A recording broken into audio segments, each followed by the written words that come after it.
Hello and welcome back to my Unreal tutorials. Today we're going to look at setting up a basic health bar. Now, while we're focusing on the health bar today, we can use this in other ways. Say you've got a stamina system that you have on your player, you can show that. You can show health of, say, other enemies, or you can use it for things like jetpack fuel, which I've covered in another tutorial here. Right, without further ado, let's get started. Now, I've just set up a third person tutorial here today, so if you select your template for third person from Unreal before you get started, then you'll have everything you need to get going. The first thing that I'm going to do is just create the actual widget that we're going to use. So if I right click, and we'll look for the user interface and select that and find the widget blueprint and click on that. Now there's only one option there, user widget, so I'll click that and call this BP underscore health bar. And that will be our widget. If I open that up, you'll see it's pretty empty at the moment. So what we want to do is first add a canvas. And there it is, the canvas panel. Basically, this holds all the other UI elements, so it's always a good idea to start with the one, even if you're not creating a health bar, but just in general for UI elements. So the next thing I'll need to look for is a progress bar. So if you type in progress bar and then just drag that down on top of the canvas panel and it becomes a child of it. Obviously, it's got this strange name, Progress Bar 173. It might be different for you. So if I just delete that and type in health bar and hit enter. Now, the health bar at the moment is, for one thing, over here, which isn't very helpful. And also, if you just change this percent, you'll see it fills up blue. Now, that might be all right if you've got jet fuel or something else, but for us, that isn't what we want. So what I'm going to do is if I just set that to progress to percent to 1 instead of 0 and just go down to appearance and you'll see this fill color and opacity. If I just click on that, I get a color picker and I'm just going to select a nice red for health and hit OK. The next thing is the position is completely wrong. So if I go into this anchors drop down at the top, and you can anchor this to different points. I'm going to select this top middle anchor point, and it says here if you hold shift it'll update the alignment, and if you hold control it'll update the position. So what I'm going to do is just hold shift first, click it, and then I'm going to do it again and hit control, and then you'll see that it's now positioned in the center, which is perfect for where we want our health bar, but obviously you can set it up the way you want to.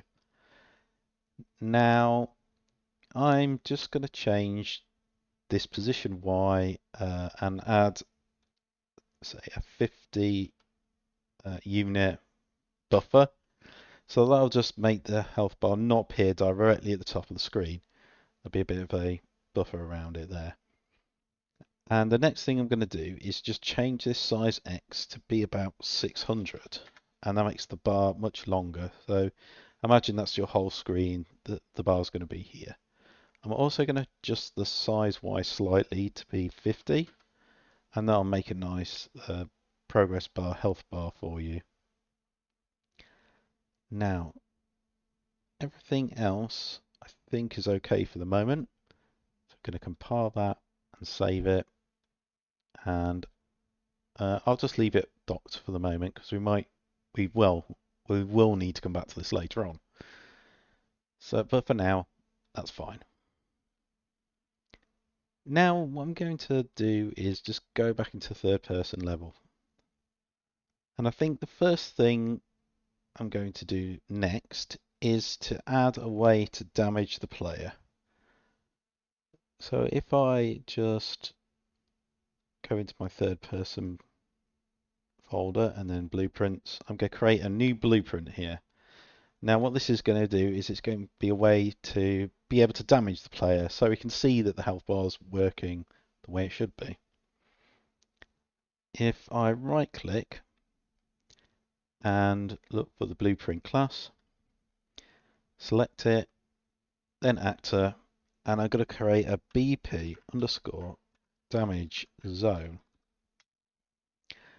Now this could be useful for gameplay inside of your actual level or whatever you're building.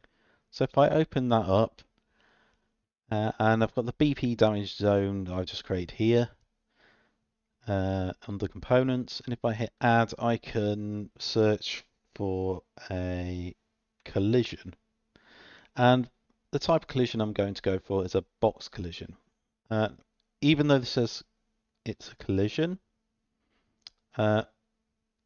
technically it's just a volume, so you can actually walk into this, so it won't make the player collide with it or anything like that. And I think by default there is actually no collision that will block the player or just know when the player's entered it, which is exactly what we want. So if I leave that where it is and I go back to this BP damage zone at the top where it says self and go add, I'm going to add just a box, sorry, a cube even, and it's just the basic shape. So I'm going to add that. And the reason I'm adding this is just so we can roughly see where the zone is, because obviously at the moment the actual collision is going to be just invisible to the player. So with the cube, what I'm going to do is I'm going to scale it. I'm going to make the scale 2 in the X, 2 in the Y, and 0.1 in the Z. So you'll have something that looks like that.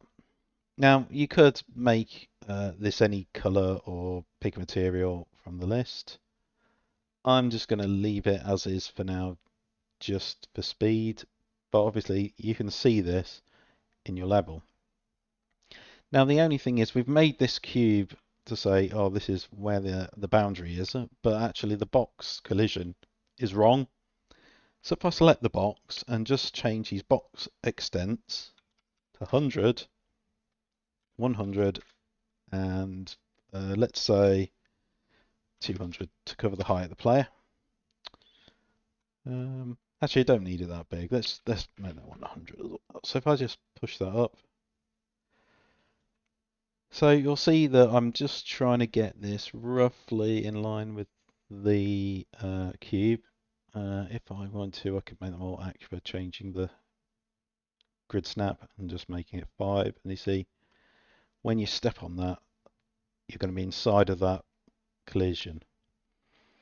Now we've got our collision set up to the right size. If we scroll all the way down on it, and scroll down, and you'll find an on component begin overlap under events. So if I select that, you'll go into event graph and you'll be presented with the on component begin overlap box.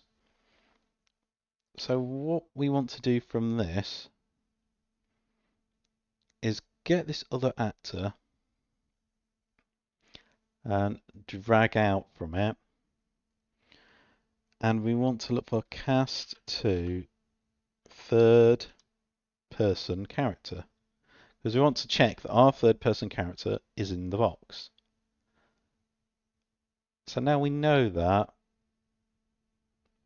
we can drag out and look for damage.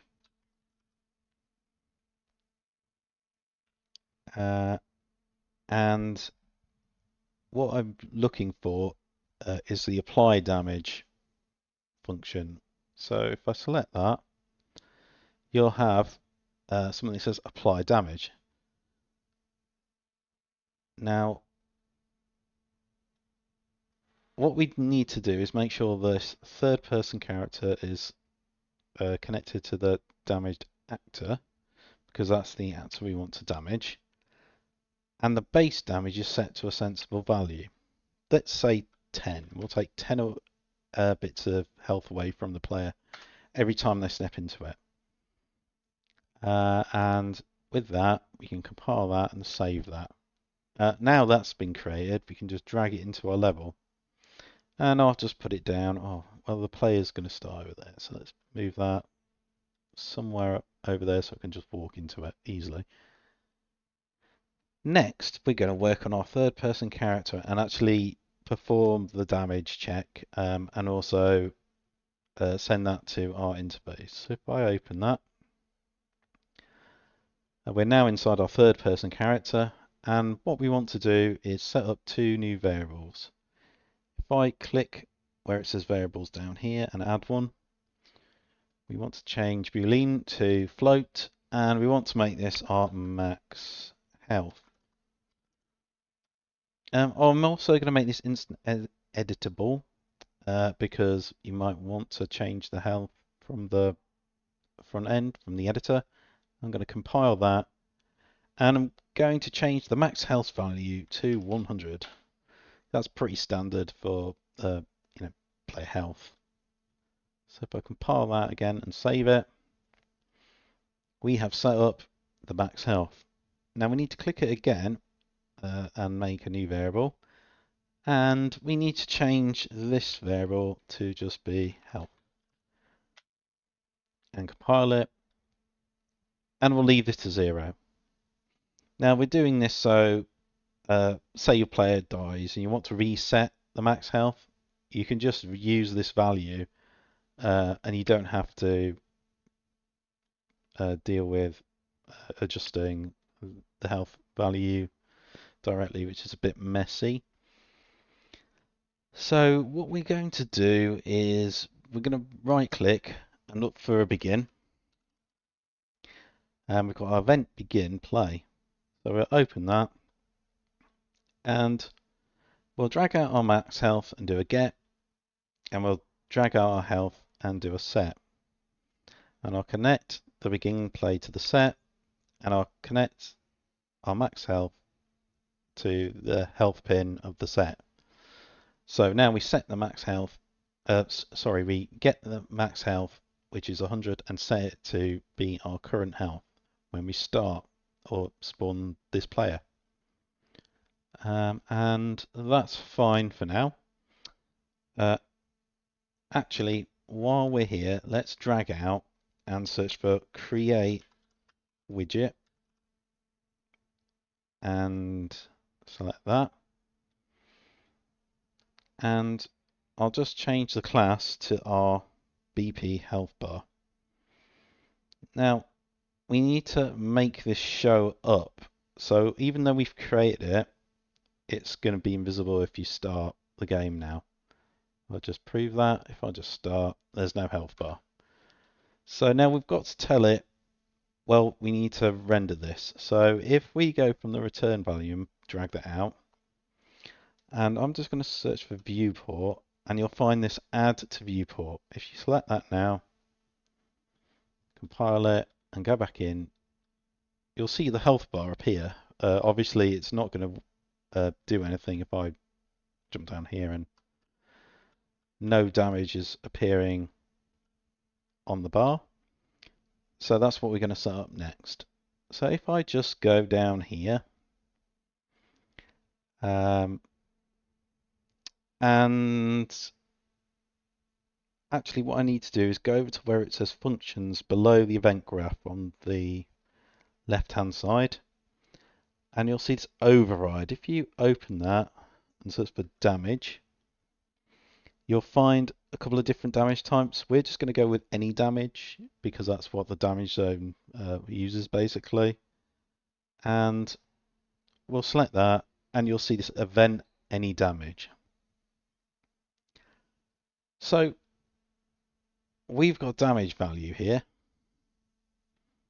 that's coming in. That's our 10 hit points. So if I bring my health variable out and go to get health, what I'm going to do is drag from the health and do minus, so and find subtract. And I'm going to connect the damage to the bottom. And then I'm going to drag out from the end pin, the output, and search for set health. And just do that.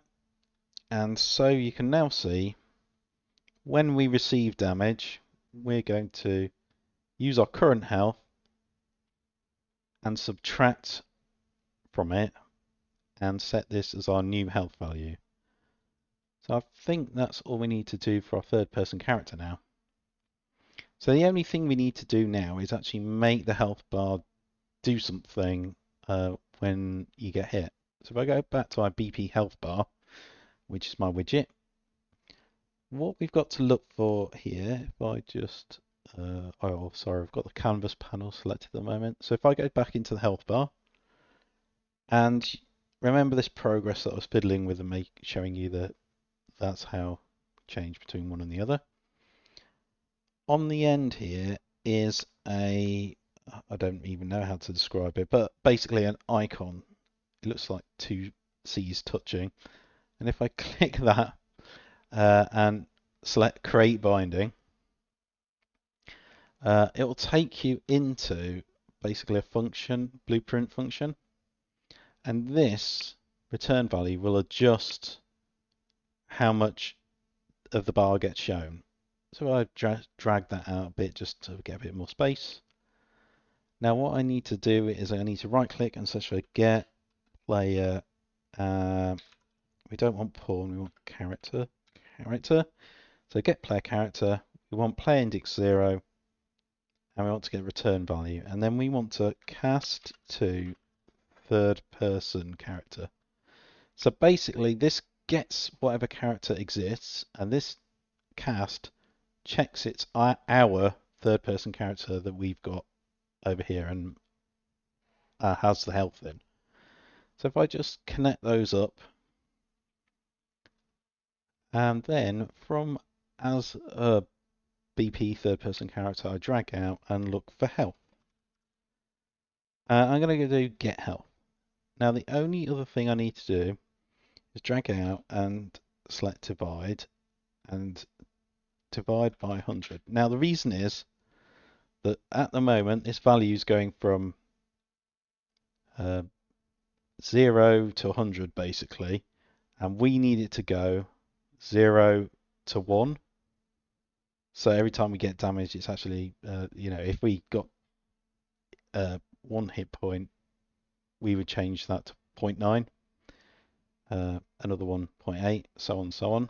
But at the moment, that's going to get us 90, 80, so we don't want that. So that's why we do the divide, and we just hit return value there, compile and save, and hit play. And now if I run down here, I'm starting to take damage. If I keep running into it, I continually take damage. Now the only thing that I'm not really going to cover here is what happens when it gets to 0, and also how to make the damage zone continually make the player take damage. But that's something we can look at in maybe another tutorial. And with that, that's the end of this tutorial. I hope you enjoyed this tutorial, and remember to subscribe, and I'll be making some other tutorials very soon.